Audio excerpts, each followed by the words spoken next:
छात्रों, हम कल तेजोपासन भरद्वाज चैप्टर पढ़ रहे थे जो हमारे ऋषि मुनि पुस्तक में संकलित है।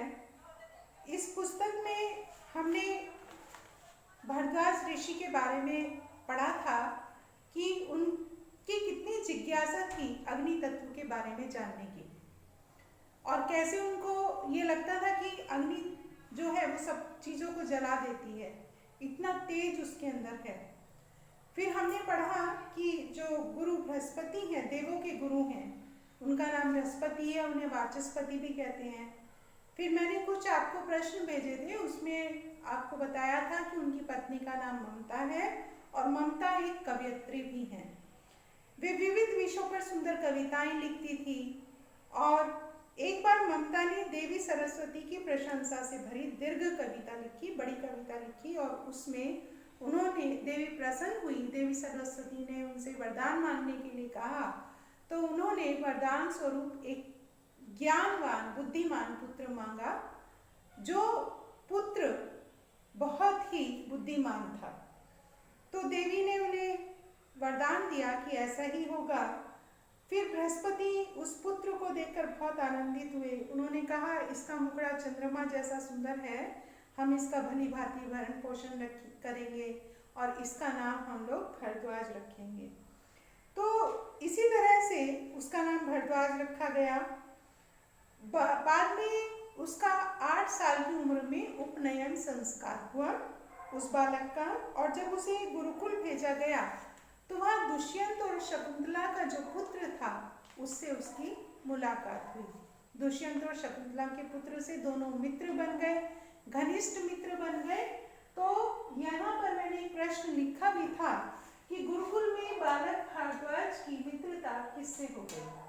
भारद्वाज की मित्रता शकुंतला के पुत्र भरत से हो गई। दुष्यंत और शकुंतला के पुत्र जो थे उनसे उसकी मित्रता हो गई। भरत तो बाद में क्या बन गए? राजनीति विशारद, और भरद्वाज ने अपने आप को वेदों के अध्ययन में लगा दिया। तो इसी के ऊपर एक और प्रश्न बनाया कि बाद में भरत और भरद्वाज क्या बने?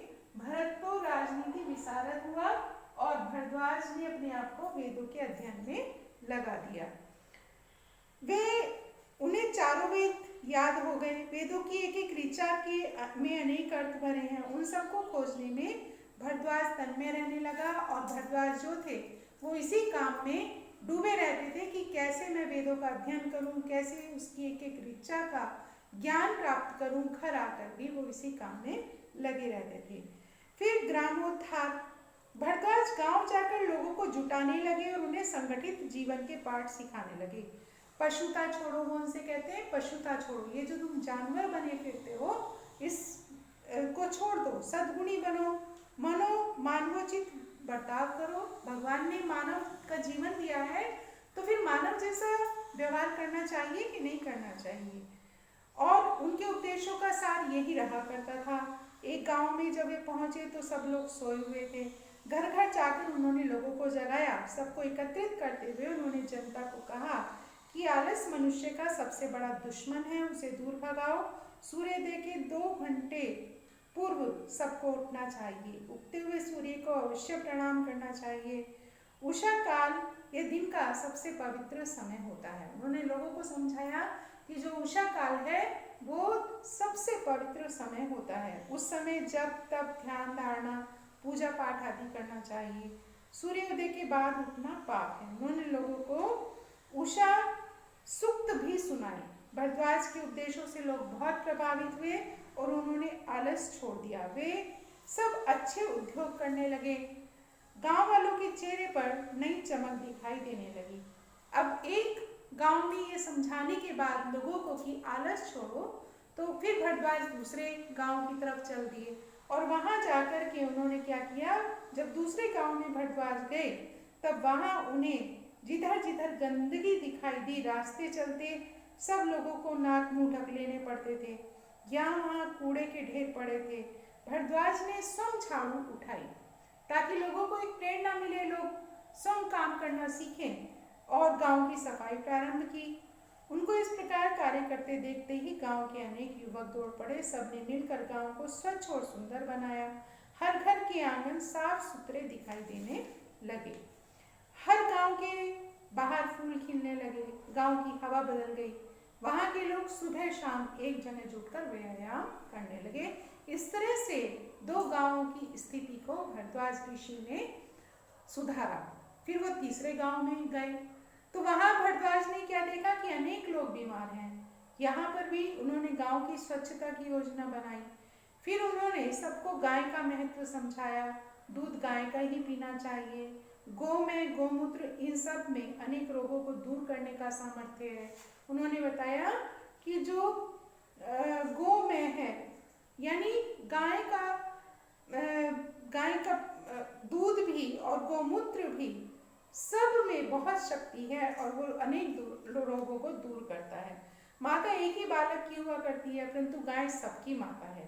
वह सदा रक्षणीय है। उसकी देह में 33 कोटि देवता निवास करते हैं। भरद्वाज यह प्रचार गांव-गांव करने लगे कि गो हत्या महापाप है और गोपालन पुण्य कार्य है, कि गायों को पालना ये बहुत पवित्र कार्य है और गो हत्या महापाप है।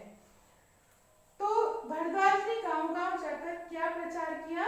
इसके लिए इसका उत्तर होगा गो हत्या महापाप है और गोपालन पुण्य कार्य है। ये लोगों को उन्होंने समझाया। भरद्वाज की प्रेरणा से हजारों गांव सुधर गए। लोगों की आपस में झगड़ने की प्रवृत्ति नष्ट हो गई। मेल मिलाप बढ़ गया। पाखंड मिट गया। लोग ईश्वर भक्ति करने लगे। हम सब ईश्वर की संतान हैं। हम आपस में बंधुवत प्रेम करेंगे और सुख से जिएंगे, ऐसी भावना सब में जाग उठी। भरद्वाज ने उन्हें सामूहिक तथा अनुशासनबद्ध जीवन का महत्व समझाया। भरद्वाज ने उनके सामने वेद मंत्र गाए तथा उनका अर्थ समझाया। भरद्वाज अपने चित्त में शांति का अनुभव करने लगे। आज तक वे वेद पढ़ते थे और उनके अर्थ पर विचार करते थे। अब वे वेदों को हजारों लोगों के जीवन में उतारने लगे। उन सब में ईश्वर को देखने लगे। तो इस तरीके से जो भरद्वाज मुनि थे, उन्होंने लोगों को अनेक प्रकार से समझाया और उनके जीवन में सुधार किया। आज के लिए इतना ही, और आगे सारे प्रश्न उत्तर लिखेंगे और इसकी जो शीट्स मैं आपको PDF में भेजूंगी वो भी आपको अपनी कॉपी में करनी है। आपको कोई भी परेशानी आती है, कुछ